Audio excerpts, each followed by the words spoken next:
Hello students, आज हम algebra शुरू कर रहे हैं और अलजेब्रा में फर्स्ट स्टेप है फंडामेंटल कॉन्सेप्ट सबके क्लियर होने ज़रूरी हैं ताकि आगे की कंफ्यूजन ना हो। बच्चे कंफ्यूज रहते हैं शुरुआत में कि हम कैसे करें इसको। ABCD भी होते हैं, कांस्टेंट क्या है, वेरिएबल क्या है, तो आज वो सारी बातें हम क्लियर करेंगे जब हमारे पास नंबर्स लिखे हों 1, 3, 5, 7, 4, कोई भी नंबर हो तो ये होते हैं कांस्टेंट्स। और ABCD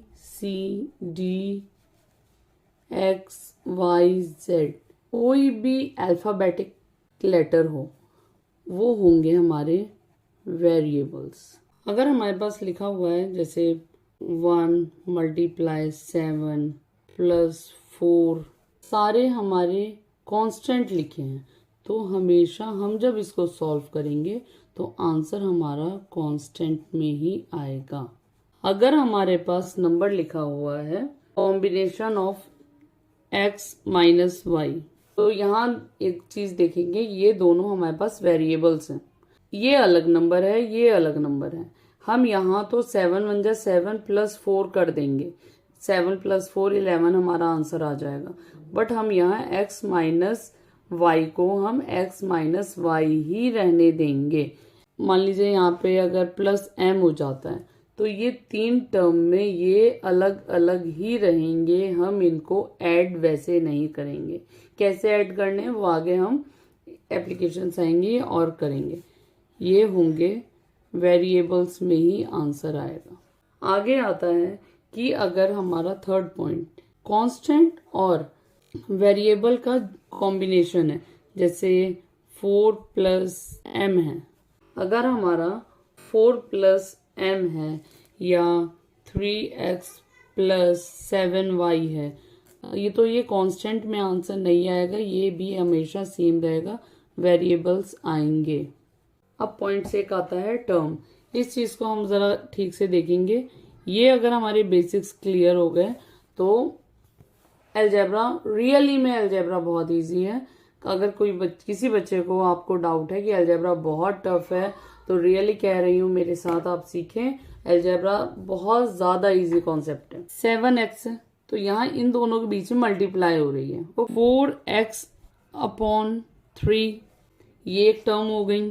5y ये टर्म हो गए।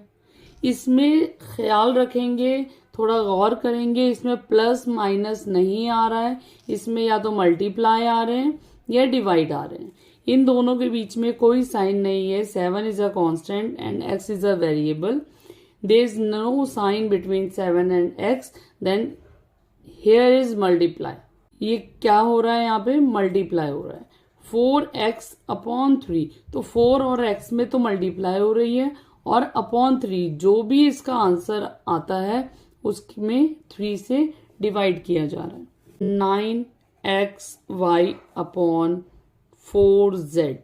अब यहाँ देखेंगे जैसे 9x और y के बीच में कोई साइन नहीं है तो यहाँ मल्टीप्लाई हो रही है, और डिवाइड बाय 4z तो 4 और z के बीच कोई साइन नहीं है, यहाँ मल्टीप्लाई हो रही है। बट 9xy और 4z में डिवाइड हो रहा है। क्लियर? ये हो गए टर्म्स। आगे हम एक्सप्रेशंस पढ़ते हैं। थर्ड पॉइंट आता है अलजेब्रिक एक्सप्रेशंस। अलजेब्रिक एक्सप्रेशंस क्या होते हैं अब यहाँ पे हम गौर करेंगे। जैसे 4x है तो इन दोनों के बीच में तो मल्टीप्लाई है, ये एक टर्म है।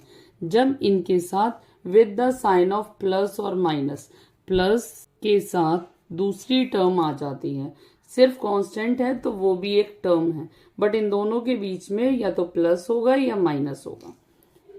आगे जैसे 9x² + 4y + 7, इसमें कितनी टर्म्स हैं? There are 1 2 3 terms. तो ये क्या हो गए? ये अलजेब्रिक एक्सप्रेशंस होती हैं जिनको हम इक्वेशंस, सुना होगा, इक्वेशंस जो होती हैं सेम इक्वेशंस हैं।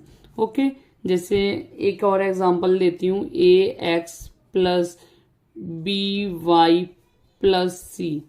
ये भी हमारा एल्जेब्रिक एक्सप्रेशन है। इनके बीच में कितने टर्म्स हैं? 1, 2 एंड 3, 3 टर्म्स हैं। इनके बीच में को मल्टीप्लाई था तो ये एक टर्म है, ये एक टर्म है, ये एक term. 9x² y upon 2 minus 3x upon 5 plus 14। यहाँ कितने टर्म है? यहाँ देखेंगे इनके बीच में मल्टीप्लाई है, डिवाइड है। ये एक टर्म है, ये एक टर्म है, ये एक टर्म है। जरूर नहीं है यहाँ पे हमारे ABCD या XYZ हो, ये एक टर्म काउंट होगा। जैसे यहाँ मैंने किया था, यहाँ किया था। तो अगर मैं यहाँ टर्म्स काउंट करूँ तो कितने टर्म्स होते हैं? 1, 2, 3। अगर मैं यहाँ पे कुछ और एड ऑन कर देती हूँ प्लस माइनस से, जैसे 6y अपॉन 5 लिख देती हूँ, तो ये एक और टर्म हो गया। 1, 2, 3, 4 टर्म्स हो गए। अब देखेंगे फोर्थ पॉइंट है टाइप्स ऑफ एल्जेब्रिक एक्सप्रेशंस।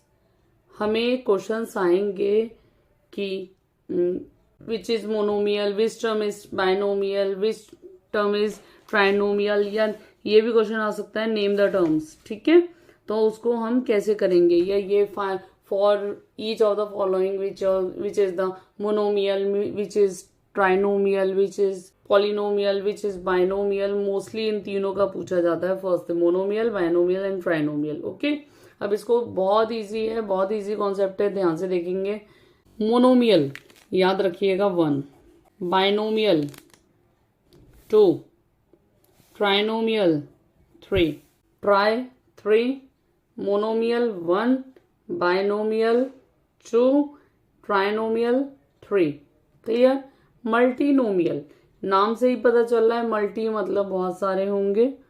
ठीक है, तो मल्टीनोमियल में मोर देन 2 और 3। अब ये 1 और 2 और 3 क्या है? ये टर्म्स हैं। अब पॉलिनोमियल क्या होते हैं? मोनोमियल को छोड़ देंगे, 1 टर्म वाले को, उसके बाद जितने भी टर्म्स होते हैं, बाइनोमियल, ट्राइनोमियल, मल्टीनोमियल, सारे पॉलिनोमियल्स कहलाते हैं। ओके, तो यहाँ हम लिख देंगे 2 और मोर देन 2 टर्म्स, 2 हो या उससे ज्यादा जितने भी टर्म हो, 2 टर्म और मोर देन 2 टर्म्स। टर्म्स आपको क्लियर है? टर्म्स क्या थे? 1 टर्म जैसे इसमें ले लीजिए 7x² है, तो ये क्या कहलाएगा? मोनोमियल। बाइनोमियल क्या होंगे? जैसे 4xy माइनस 3z हो गया, 2 टर्म हो गए तो ये बाइनोमियल हो गया। ट्राइनोमियल क्या होगा? 3xy का स्क्वायर ले लीजिए प्लस 7x² ले लीजिए माइनस 2z ले लीजिए, इसमें 3 टर्म हो गए तो ये ट्राइनोमियल हो गया। मल्टीनोमियल 2 और 3, more than 2, multinomial more than 2 और 3, मल्टीनोमियल पॉलिनोमियल 2 और मोर देन 3। देखा जाए तो basically multinomial and polynomial both are same, but multinomial हम बोलते कम है, पॉलिनोमियल्स ज्यादा बोले जाते हैं।